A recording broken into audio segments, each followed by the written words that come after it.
What is going on, everybody? Welcome, welcome, welcome. This is United vs. Everybody. I'm your host, Sean. Happy Mother's Day to all the mothers out there. If you guys are celebrating, enjoy your day. But hey, thank you for taking some time away to come chat with me. We're going to talk a little bit about yesterday's match. Obviously, we did the player rating and match reaction yesterday. Had Ian and Dylan on the show. Big up Ian and Dylan for holding down the fort as well when my Wi-Fi decided to just go on walkabout for a hot second. No problem. I live in Michigan. It's going to happen every now and then. But really good show, really good discussion with everybody. Today, though, you guys know I like to come back after a little bit of reflection and kind of hone in on three big takeaways, three big kind of thoughts that I want to marinate on. So that's what we're going to do today.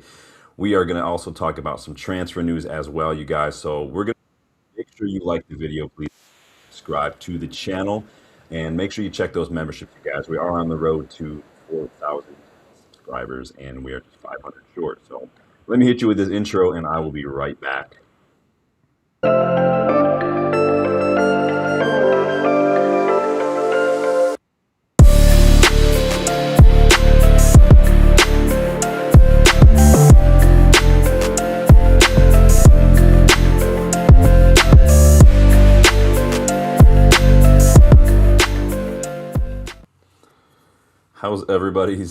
How's everybody's weekend going? Obviously, we're all probably still a little meh from the result yesterday, but some other results kind of helped us out today as well. So we'll talk about that a little bit. And of course, we are all West Ham fans today. They kick off against Arsenal in about a half an hour. So I'll try to get you guys out of here early enough so you can go hate watch that for a little bit.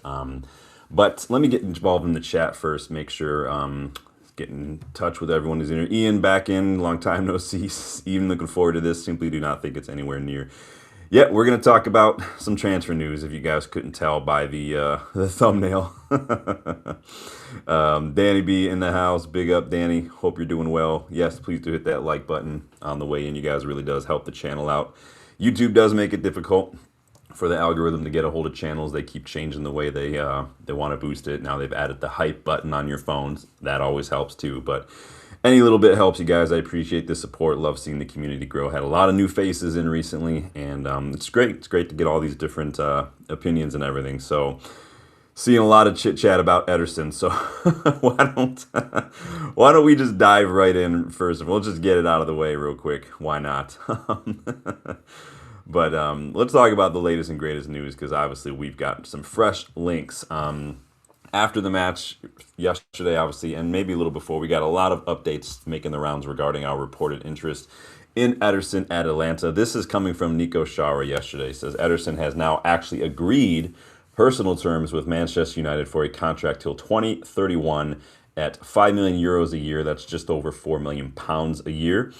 United ready to offer 45 million euros, which is 39 million pounds to Atalanta to try to close the deal. Now, we discussed a lot of this earlier in the week. There are a lot of reports that he had agreed personal terms with Atletico Madrid, but Atletico Madrid didn't want to pay what Atalanta wanted, especially because he's entering the final year of his contract. And then, as such, reportedly, the word is that Atletico Madrid have now agreed personal terms with João Gomez from Wolves, now that they are being relegated as well. Who knows if this is agent talk to try to push a deal either way. Someone's going to blink first. We'll see what happens. Whether maybe this is United's name being used, I don't know. We're just talking about it. Matteo Moretto actually claims that the salary is just 4.5 million euros, which equals 33.8 million pounds, which is roughly about 73K a week, which is really not bad, honestly, when you deep it. João Gomez, so Ederson's current wage is half of what João Gomez currently is on at Wolves, if that gives you any context. So João Gomez is probably going to want a pay rise. And even if you didn't give João Gomez a pay rise, you're still paying him more than you're going to be paying Ederson, about 30 million more almost. So just, again, throwing it out context, not trying to persuade anybody or anything, just throwing context out there. Nico Schauer also claims that Jason Wilcox is a big fan of Ederson. Not sure why. I think Jason Wilcox just needs to stick with local English kind of academy talent and let Christopher Vivell kind of do what he does best. And Schauer also claims that Ederson's agent, I forgot his name already, is keen on the move. Well, I'm sure agents are always keen on the move. You're going to get money when your players move. It's the way it works. Again, this is coming off the back of those reports that Atletico Madrid just don't want to pay what Atlanta want, and they've pivoted to João Gomez. So, what are you guys saying in here? Let's get caught up with the chat first and foremost, just to see what y'all have to say in here. Danny says, please no another Fred. I think he's better than Fred, to be honest with you. I think he's better than Fred. I think we can all agree he's better than Fred. Let's do that. What are you guys saying? I don't think you guys are funny. Ederson is definitely, so like I said, we put up when those comparisons and those links first came out last week. I put up some of these numbers here. Let's look at how he compares to who we have in the squad currently. Now, again, we talked about this a little last week, but it bears looking back at. So Ederson in blue, Casemiro is in the pink, and then Manu is in the green. So clearly, he's more physical than Kobbie Mainoo, less so than Casemiro, obviously. Casemiro is definitely more the standard 6. Ederson is a little bit more of a 6/8. Ederson does offer more on the ball than Casemiro, though, if you're looking at, carrying and key passes and forward pass percentage and whatnot. He's got that locked down on Casemiro. He's just not, obviously, as physical. Casemiro does like to play a long ball as well. He is more box-to-box. Would you guys rather have more of a natural kind of holding defensive 6 than more of a box-to-box? Because Manu himself is already a bit box-to-box, even if he has added kind of holding deep-lying tendencies to his game in recent weeks. Ederson does also pitch in with goals and assists, not as much as Casemiro has this season. So this is a kind of a outlier season for Casemiro, and it's also a bit of an outlier season from Ederson. Usually he does have a little bit more GA than he has this season, but keep in mind too that Atalanta have been an absolute mess since Gasperini left. They've had 2 managers since the summer. Juric, who came in to replace Gasperini, was actually sacked just 3 months into the season. So keep that in mind too. When the shit hits the fan, you want to also take that into context. Again, not trying to persuade anybody. I just want to add as much context to this as I possibly can. It is in Italy. You can rate the Italian league any way you want to. Again, I'm just throwing out all the context. There are some players in the Italian league that I would take. I think they have some good players out there. But that's how he compares to Casemiro and Kobbie, who we have now. And I put that up there to see, especially with context of who he might be replacing and also who he's going to be playing alongside potentially, to see if they kind of balance each other out. So physically think he does. Whether or not that means he can handle the physicality of the Premier League and the pace is yet to be seen. Again, you never know.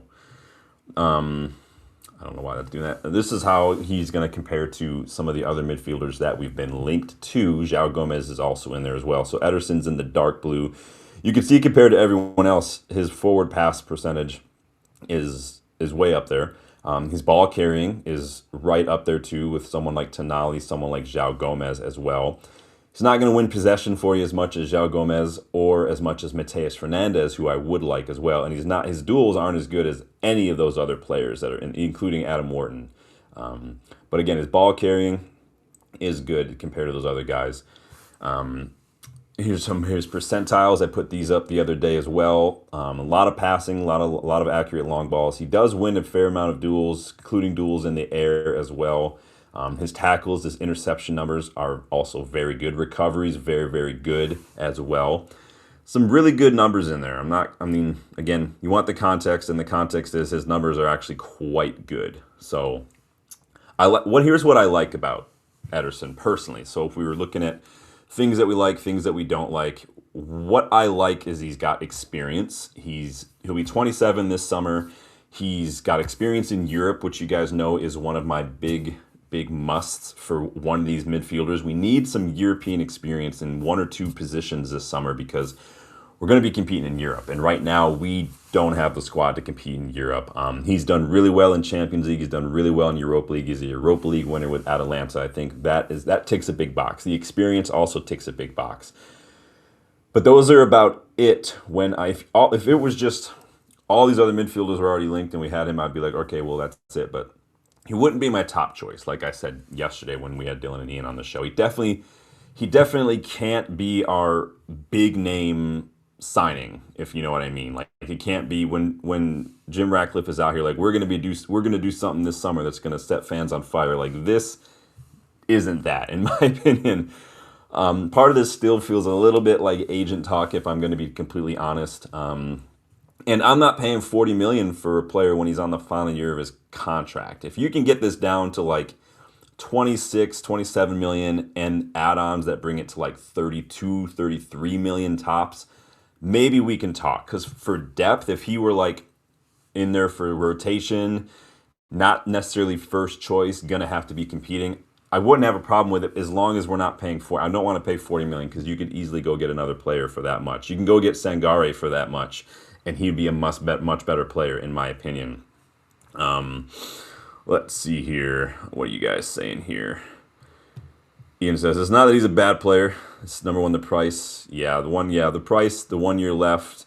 He's not on a lot of wages. Like I said, he's on half of what João Gomez, less than half of what João Gomez is on right now. And even if you were to pay him the 73K a week that's being rumored, that's still almost 30K less than João Gomez is on. Yeah, some players look, again, I think it's just, for me, it's definitely more the player when it comes to different leagues. Personally, I think that other players have shown that they can come in and do a really good job. I mean, Tonali came from Italy, had his initial issues. I think a lot of that was off pitch. And Tonali, I think, has looked really good, in my opinion. I think it is more of the player, personally, for me. Danny says, and why we linked if his duels aren't there after that bad movement. Again, and also it's going to depend in how you're going to play.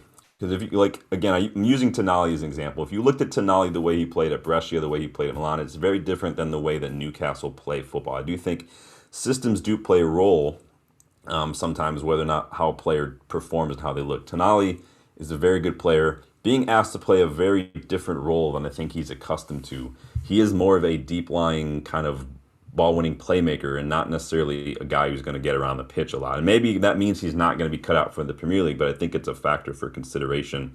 Ian says, simple question, Ederson or Gomez? Neither would be my first choice, Ian, if all things are being equal. It's just the way I feel about it right now. Neither would be my first choice between Ederson and João Gomez personally. If you had to compare the two, I'd probably take João Gomez, but again, he's going to be a little bit more expensive either. Yeah, I had a feeling, Danny, that they're going to, that's what's going to happen. You have a good season, the price is going to go up. They're going to be in Europe next year as well, so it's going to be ridiculous. Ian says, last time we did this, we got Ugarte and PSG got Neves. Please don't let it. I mean, it's not as if it's that simple necessarily. If João Neves doesn't want to come to United, then he's not going to come to United. It's just you can't force someone to come to United. It's just I agree with you that Ugarte is just not it. The difference is Ugarte at the time was probably 5 years younger than Ederson is. So Ederson's a little bit more the finished article personally. It sounds like I'm like pushing towards Ederson. I'm not. I'm just trying to throw out as much context if I can, if possible. But big up Debasi as well. Good to see you. So again, the percentiles are very good. The percentiles are compared to other leagues, not just Italy too. So try to keep that in mind. They're comparing the top 5 leagues.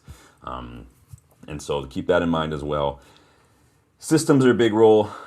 Atalanta has been a mess manager-wise since the summer, and it's no coincidence that a lot of their players have seen some of their output dip as well. Again, we want to keep that into context because we could easily look at the season under Ralph Rangnick, for instance, when we sacked Ollie and look at some of the numbers and say, well, Bruno Fernandes is shit because look at that numbers that season. Well, everyone was shit that season. It was a shit season.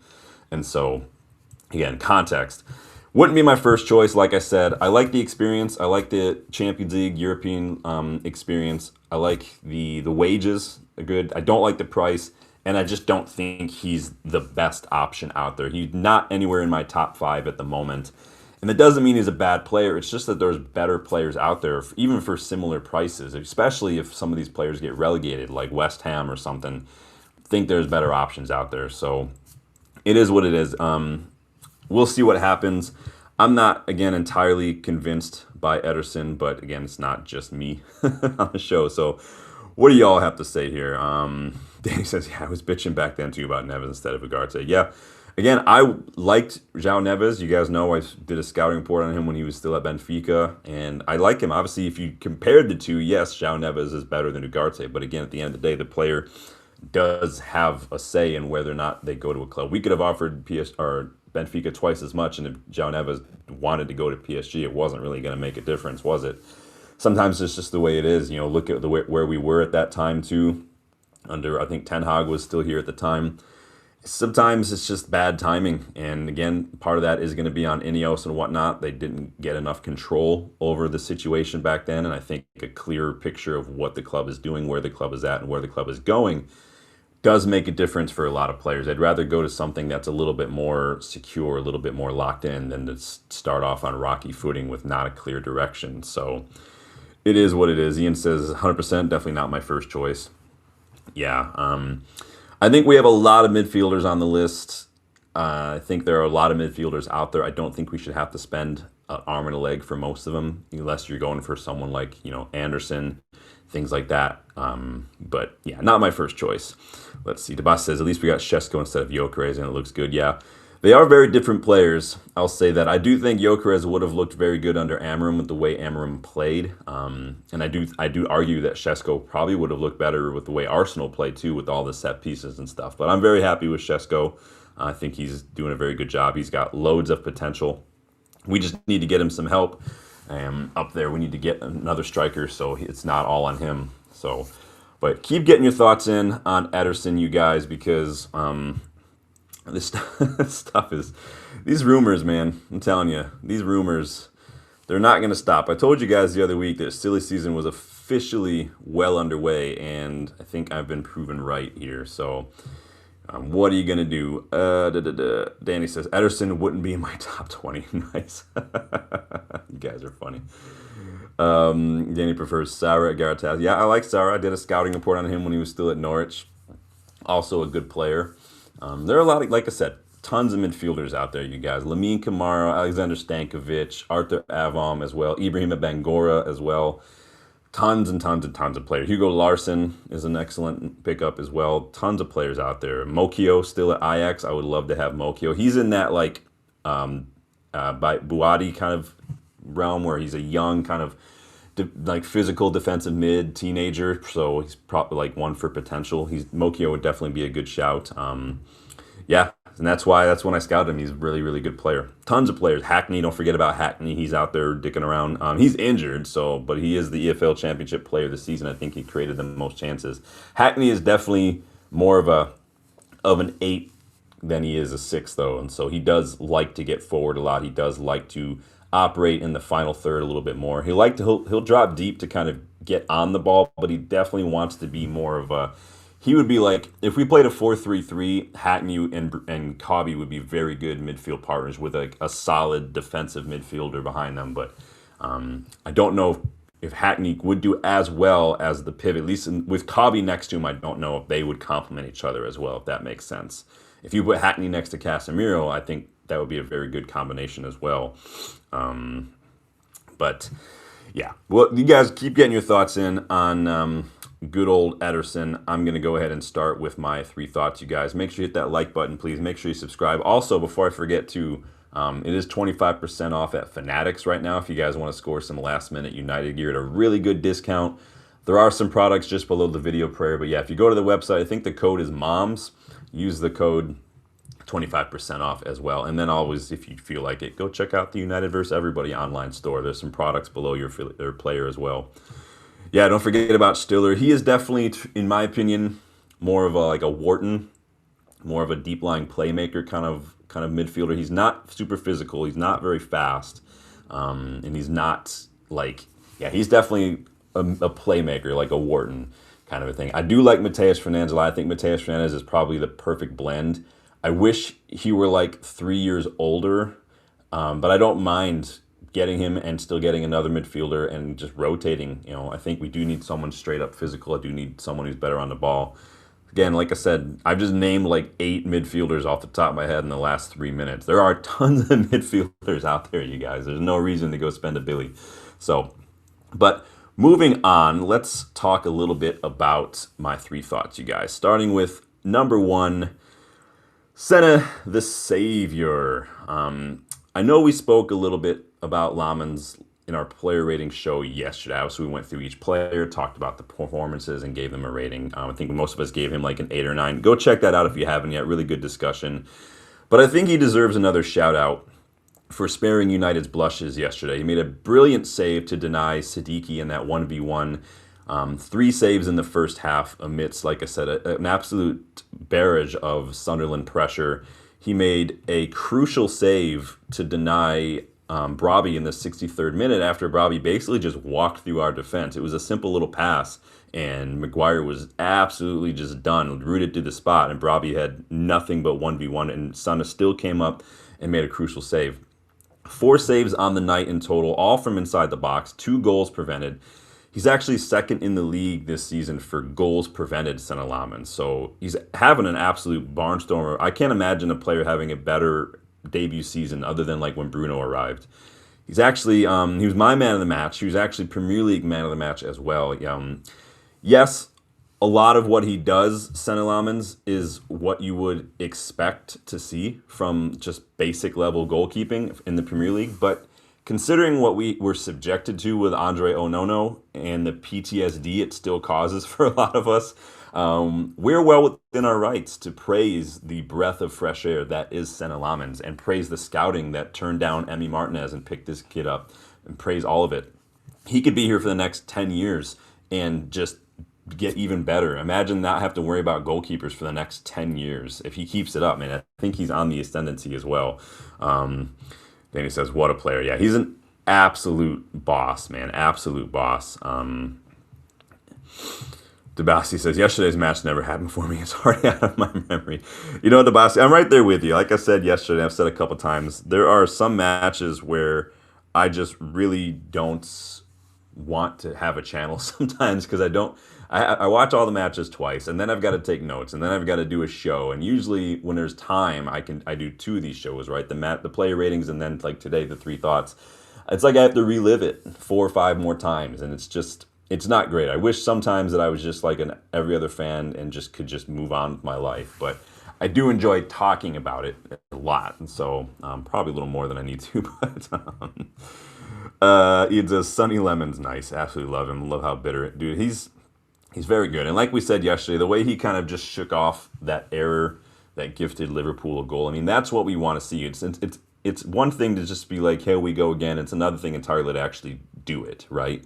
To just put your money where your mouth is and do it. And he did it. And he didn't look like he was trying too hard. It didn't look like he is trying to overcompensate. He just did what he did, and that's all there needs to it. You have to have a short memory in football, and this is a perfect example of that. So big up Senna Lammens. I'm very, very happy with that signing. Moving on, number 2. We have a scary lack of depth in the squad. It's worrying how poor we look when just 1 or 2 key players is not available. Even under normal circumstances, Mason Mount, Joshua Zirkzee are not players who I would look to come off the bench and make something happen if we need a win. Now, Mount had some decent moments. Zirkzee's debut goal against Fulham last season, first game of the season, perfect, right? High hopes. But again, it's just those were flashes in the pan. Those were outlier moments. And what we've seen over a greater sample size is that these 2 players are just not good enough. They both started yesterday, stepping in for Casemiro and Šeško, respectively. And we saw a major dip in quality and physicality as a result. I'm not blaming these 2 entirely. These 2 are the example that I'm giving here, though. Our duel numbers were not great, especially in the air. Sunderland won twice as many aerial duels. And apart from the defense, everybody else on the pitch got pushed around yesterday. Zirkzee's 6'4" and only won 3 out of 8 aerial duels. Mount won 4 out of 12 duels total on the night. Cobby didn't win a single duel out of 4 engagements. Ahmad, 3 out of 8. Bruno, 1 out of 6. The entire midfield and attacking just completely just wilted yesterday against Sunderland's physicality. Now, I've said many times that this United squad in general is not the most physical, and we do tend to get pushed around and bullied when you come up against these physical sides when we've got a little bit of a midfield battle. We've seen it under different managers for the last several years. We've got a lot of techie players, not a whole lot of athletic physical players. We need to recruit some bullies of our own this summer. Players who are going to get stuck in, players who are going to let you know you're in a match, players who are going to not only fight the midfield battle, but win the midfield battle for us, using physicality as well. And I'm not saying don't buy players who are technically sound, but we need to buy some physicality. Where that comes from, who knows? But it's just not good enough. One shot on target, and that came in stoppage time. No shots in the first half. It's an absolute disgrace. I mean, there's no other place. There's no other way to describe it, right? Did the players step off it a bit now that Champions League is confirmed? Question mark. Did they step off it? Maybe some of them with World Cup just around the corner. Maybe. Question mark there. I don't care. Whatever the excuse was, don't care. It's not a good enough excuse. It wasn't a good enough performance. There needs to be a response against Forest, because Forest did manage to claw back a draw today against Newcastle. We need to see a response, because Forest are fighting for their life, and they're in a good run of form right now. They don't have Europe anymore. They've got nothing left to play for other than avoiding relegation. There needs to be a response, because we cannot see the same performance that we saw yesterday. We definitely can't see the same performance we saw against Forest early in the season either. This is a massive, massive summer for Ineos in terms of this squad depth and addressing it. And it's all on them to get it right. Not the players, not the manager. It's on Ineos, because they've left it too late to recruit some priority positions, like center midfield. Not getting one, at least especially not in January, but not last summer, was absolutely criminal. That just automatically kind of set the standard. And like what Michael Carrick has done, despite the fact that we didn't get him, is like, that's impressive to me. Doesn't matter who the manager is, doesn't, just go get some quality players and get us competing in Europe, because otherwise it's going to be a very, very dismal season. Danny says our cheap ass owners won't do that though. Says it's going to be a drop off next season unless we get 6 quality players in, at least the likes of Ugarte, Mount, Xerxes, Shaw, Dallo. Yeah, there's a lot. There's players that are first on my chopping block. There's players that if we get some quality replacements, yes. There's other players where I wouldn't go into the summer saying they need to go, like that's a priority. But if we got a good offer, it'd be hard to turn down, like Licha, like DeLitt even. That would be difficult to turn down personally. You might even, and I know it's going to sound reactionary. It's not reactionary. This isn't based on any of this. This is based just simply on value. If someone offers us more money than we paid for Ahmad, that'd be very difficult to turn down as well. I'm not freaking out because he's not having a good run of form right now. I love Ahmad to death, but it's always difficult to turn down right now. So, especially with Lacey knocking on the door.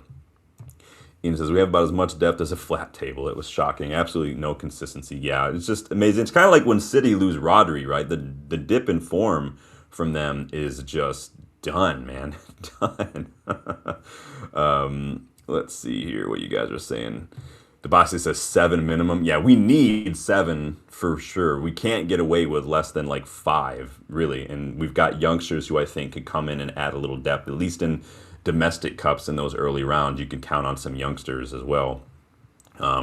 6, it shouldn't be hard. With good recruitment, tapping into the final players entering the final year of their contracts, tapping into free agency as well, getting a head start on that. There's a lot of options out there. Ian says, definitely will not do the level of quality we need. Body's not quality. Yeah, I do worry sometimes that Ineos look for market value opportunities like this whole Ederson situation rather than just what you need to do, ambition. Now, I agree you don't want to overpay, but at the same time, and I do agree you need to put the project ahead of one signing, but I think that it's all, like the ambition. Does ambition trump that? That's not up to me to decide. That's up to you guys. I think everybody's going to have a different answer for that. So Dana says, they signed a couple academy players and make out like they're actual signings, spin us all in the summer. Well, I mean, they did it with Heaven.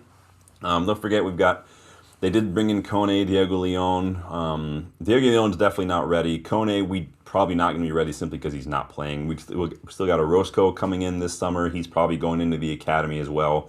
He's going into a very well. I trust players that come in and go into the academy because the academy is a well-oiled machine at the moment. It's doing very, very well. It's a great environment. They're thriving. They're doing really. There's depth in there. There's good challenging. We'll see what happens with that. Ian says, absolutely what has to be done. It has to be ruthless. We said it last night. We're not a charity. Get the players sold that need selling.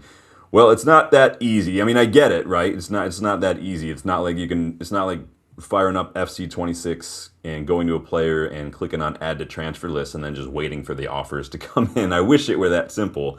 But again, if they're not playing or if they're not good or if they're on high wages like we've done in the past, it's almost impossible, which is why so many players have walked away for free because the previous regime, Woodward, Arnold, Moore, these guys were absolutely dog shit at their jobs and they they've really crippled us financially moving forward because of it. It's absolute disgrace. But you guys know how I feel about Ineos. You can see it up here, Ineos and the Glazers. Ineos are just incompetent. The Glazers are absolute criminals. So Ian says we need at least 6 players. We could sell more than 6 players. It depends on offers and what we get offered. We must not sign bodies. We need quality.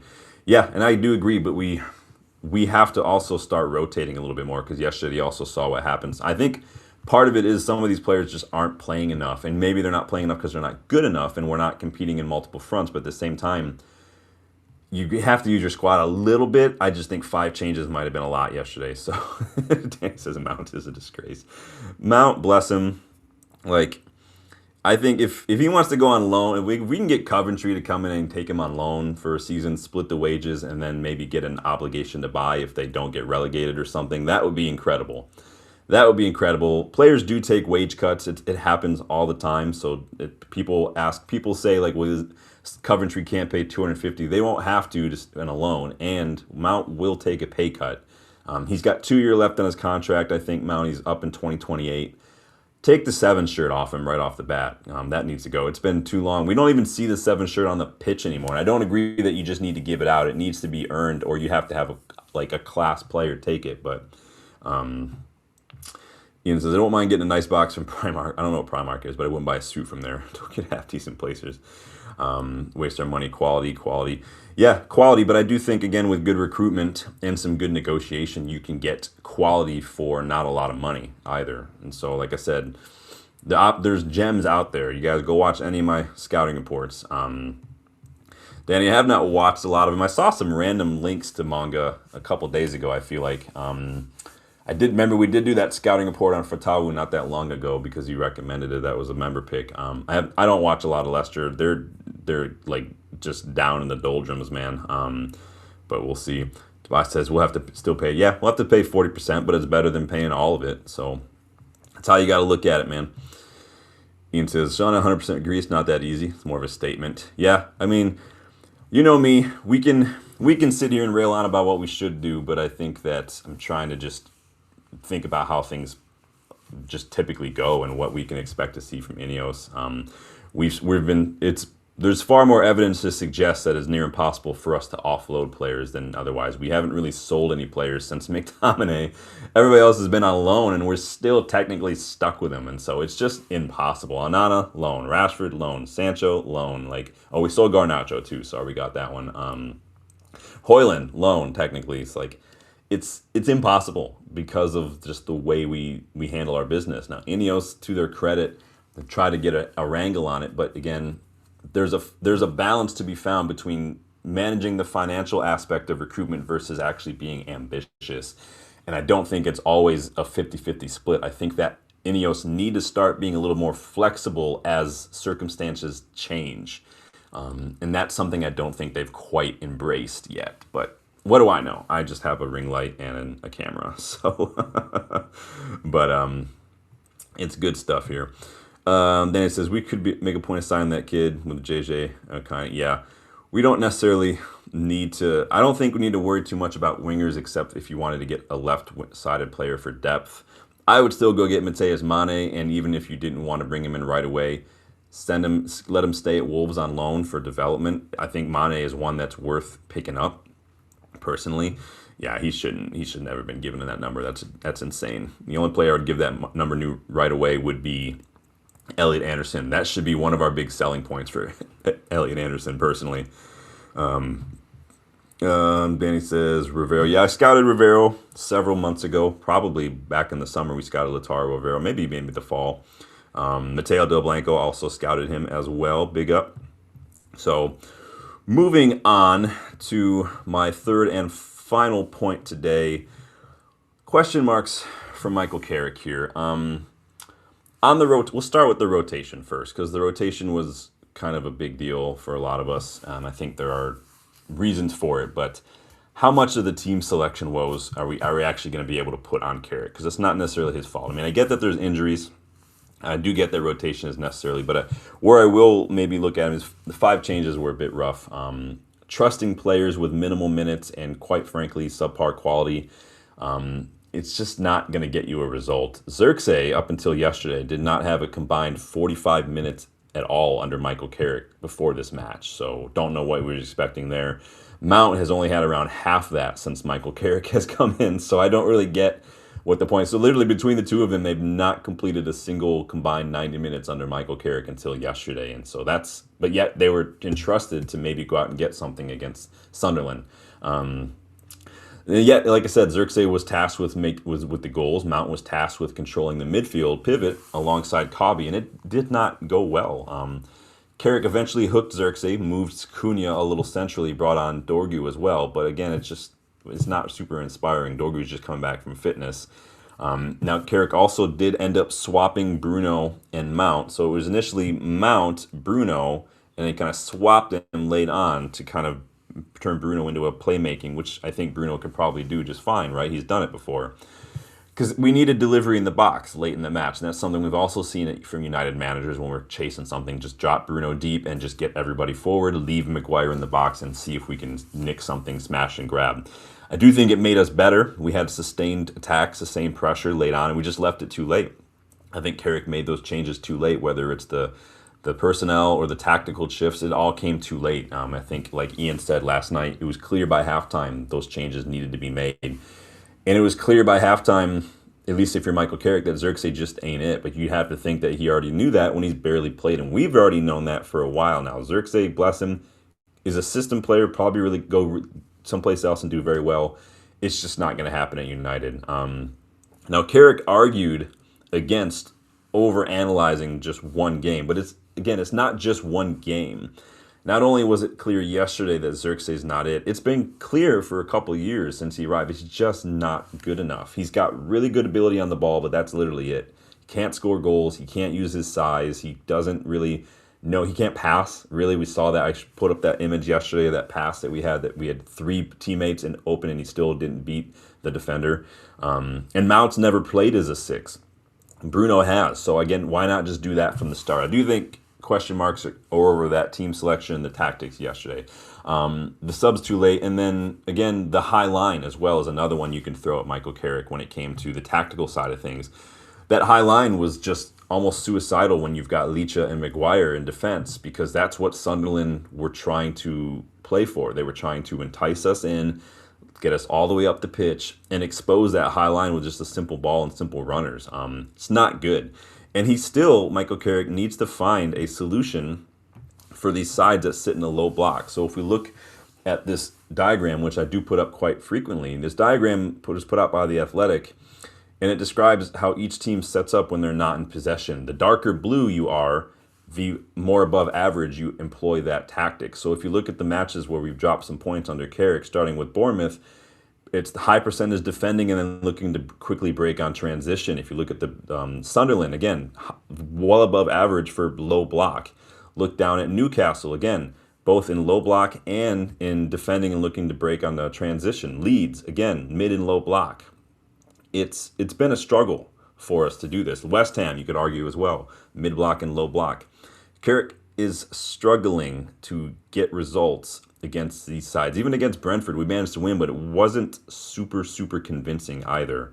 And everybody beats Burnley and Wolves. It is what it is. He's got to figure out a solution to that. You know, where were the triangles that we saw against Chelsea and Arsenal and City? Where the triangles that we saw at Middlesbrough when he was there? The triangles we saw when he was here for the first time as interim, back when Ollie got sacked. Like, he was using those tactics.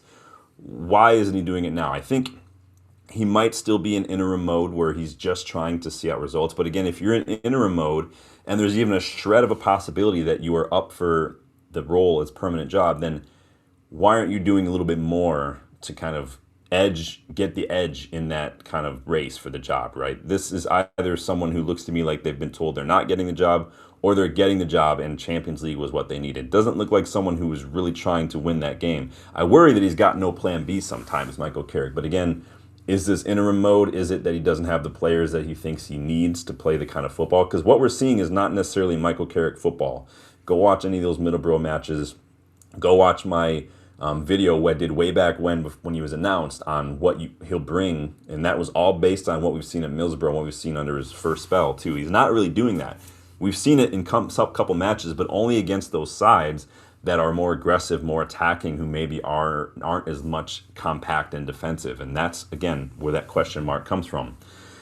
Still though, if any other manager were to arrive and got the same points from these matches against the big opponents like Michael Carrick has, everybody would be saying 21 is coming. So again, there's also that side that you've got to consider as well. Let's see what you guys are saying here. Hold up. Let me get caught up here on this thing here. You guys are funny. Lee talks sense. No one cares about your team. Well, clearly you do because you're here. Ian says, we don't need to spend lots of money to get quality. Yeah, I know, I totally get it. It's just good recruitment. Like I've always said, build, not buy. You need to keep the project in mind. You need to be creative. Yes, there are opportunities now and then, especially with if you want to get ambitious and you want to build on a foundation. But I think you've got to not put that before the long-term plan. It's like playing pool. You don't always go for the easy, obvious shot sometimes. Sometimes it's about maybe doing another shot that will set you up long term. Because if you take the easy shot, sometimes it's not going to end with a good second shot after that. So, Danny says, should have dropped Leach in the midfield when Mount got yellow, brought Heaven on. Yeah, I know a lot of people like to throw the Leach in midfield out. And maybe in a one-off game, I don't mind it for, 20, 30 minutes. But Leach hasn't played defensive mid in 7 years or something since he was at Ajax. It's like that's like saying we can put De Jong in center back because he started playing there, or McTominay at striker. I get it, and I don't disagree with it necessarily in the context of yesterday's match. Probably would have been just fine. Probably could have done the job. But a lot of people, I'm not saying you're done this, Danny, but a lot of people are like, we can play Licha in midfield to replace Casemiro and then buy another center back. Like that's where I start to cross the line. Like there were people who were like, play Wan-Bissaka as a 6. Like no, not all about it. Ian says, Sean, we 100% should have started Bruno deeper. Yeah, I think just to think that it just wasn't set up, in my opinion, to get a result from that. And I think that Carrick has, again, those are the questions that he needs to answer. Let's see. Ian says, definitely the high line made no sense. Took the pace away from defense and then offered Sunderland. Yeah, we were just kind of playing into their hands yesterday. And so it's just, that to me, again, did not show a whole lot of opposition analysis, unfortunately. Yeah, I know what you meant, Dan. I wasn't accusing you. It's just some people just, they play too many video games. The same people who think that every player needs to be 99 speed or something, like, oh, is he fast? I don't give a Frenchman fuck if a player is fast or not as a center back or as a 6. It helps, but it's not, in my opinion, the be-all, end-all. Personally, Sergio Busquets is slower than molasses, one of the best world-class holding midfielders in football for the last 15 years. Does not matter. You don't have to be fast. If you can read the game, you'll be faster than everyone else, and that's all I care about.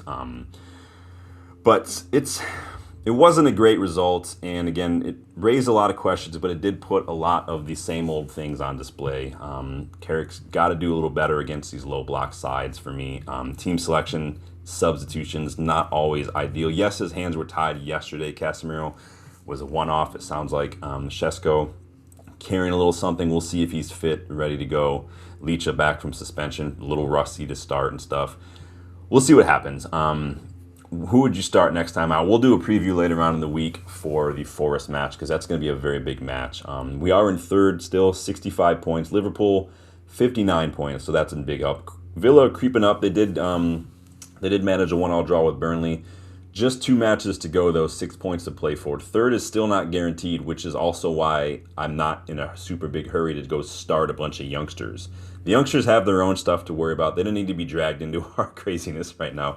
Let them go focus on the Youth Cup, man, because I think those youngsters deserve it. They deserve a bigger venue, too, but that's a whole other conversation. I know some fans wanted the youngsters now that third place is guaranteed, or not guaranteed, Champions League football is guaranteed.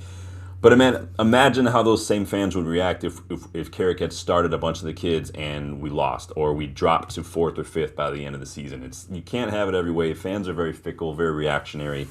Let's lock in third, and then let's go ahead and go out strong and see what we do. Casemiro deserves a big send-off, too, against Forest as well. It's his last match at Old Trafford as well, so be prepared for some tears and hopefully, maybe the new kit. Speaking of youngsters, though, saw Reluctant Nico on Twitter claims that Shea Lacey could be set for a loan next season. There are supposedly some clubs in the Championship and down in League One who are interested in him. Don't know what you guys feel about that. I do think that if he's not going to get minutes, again, you've got Ahmad, you've got Mbumo all playing in the same position. I think it's probably best that he goes out on loan if he's going to get minutes. I think, and that's the key, though. Is he going to get minutes? Ennis has got a lot of minutes, and he's doing really well at Fleetwood Town. He looked really good when Dylan and I were there in December. Lacey needs to go get minutes. A loan could do him some good, unless he learns how to play on the left, which I don't think is going to happen. But we'll see what happens there. What have you guys been saying in here? Danny says, this has to give Ineos a wake-up call. Hopefully it does. They're supposedly best in class. It doesn't take best in class to see what needs to be done here, man. It's ridiculous. The boss has been saying that in many channels, but I get the stick in each one of them. Too many emotional fans we have with the youngsters. Yeah, I mean, I get it. I would have liked to see some youngsters get minutes. Do not start a bunch of youngsters, though, when third place is not guaranteed yet. I want third place. I don't care about locking in Champions League. I want third place. It's only the difference of like 5-6 million in prize money, but I want third place. I don't want the Scousers to finish above us. I don't want Villa to finish above us.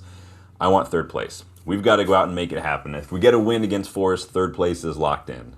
If we get a draw and Liverpool or Villa lose, third place is locked in. So that's what we need to do. Again, don't forget, FA Youth Cup final this week. We will do a watch along for that as well. So mark your calendars. Hit that notification bell. We will be doing a big watch along for the FA Youth Cup final. That'll be a blast. Clasico today as well. Don't forget about that one. Barcelona could win La Liga against Real Madrid at the Camp Nou to really put a cherry on the shit show cake that Real Madrid have been this season. It's absolutely nuts what is going on in Madrid this season. Can't believe there are people who would take Mbappe at United. Let me see what you guys said about this poll on Ederson, by the way. 57% of you would take him only for depth. I kind of agree, only if the price is right. 29% say not at all, and 14% say absolutely. So thank you guys for voting. I'll end the poll there. We are all West Ham fans right now. I know they kicked off. I think it's still 0-0, correct? I would love West Ham to do us a favor. West Ham need to just beat Arsenal and then lose every match so we can go get Mateus Fernandez for super cheap right now. City did help their own title race with a big 3-0 win over Brentford that really helped their goal differential. They pulled within 2 points of Arsenal. But again, after that draw to Everton, their only hope, City, is that Arsenal drop points. That's the only way they have. It was kind of in their hands, and then they shit the bed against Everton. Man, it's ridiculous. Ian says, 100% Sean, we need to give Uncle Cass a big send-off. We must finish the season strong. We need a reaction after yesterday. If we do, we can have a chance to play youth in the last game. Yeah, and that's basically ideal scenario. We come out against Forest. We get 3 points at home. Big send-off for Casemiro. Maybe that's what Michael Carrick was resting him for. Didn't want him to get rusty. I don't know. But big send-off. That's what I want from him. Give him the armband, for fuck's sake, too. Who cares? And then, yeah, that final game away to Brighton. We can play some kids. You can start some kids. Start Lacey ahead. Maybe if Shesko's not fit, yeah, go ahead and put Mbumo as a 9 in that one for all I care. Start Thwaites, and if Casemiro is not fit next to Cobby, start McAvoy. I don't care. The Fletchers. Do whatever you got to do. But that's when you go and do it. Not starting when you at a must-win against Sunderland to make sure that we locked in. So, Jarvis in the house. Big up, Jarvis. Good to see you, my friend. Just wrapping it up here, you guys. So, again, those are my 3 thoughts, you guys. Let me know yours. If you weren't able to catch the live show, go ahead and leave a comment in the comment section. You guys know I check those out. But please make sure you like the video. Please make sure you subscribe to the channel if you are new. Check those memberships. It's the best way to get involved now, you guys. We've got a WhatsApp group for Starting 11 and Legends members. Legends members get early access to exclusive videos as well, so keep that in mind. And then also go check out Fanatics. There's a couple of products below the player. They're having a 25% off sale. It's a good way to get some United gear at the end of the season wrapped up. So until next time, you guys, take it easy. Enjoy the rest of your weekend. Happy Mother's Day to all the moms out there watching. Hope you guys, if you guys are celebrating, enjoy your day. Spend some time with the mom. And I will see you guys on the next one. Take it easy.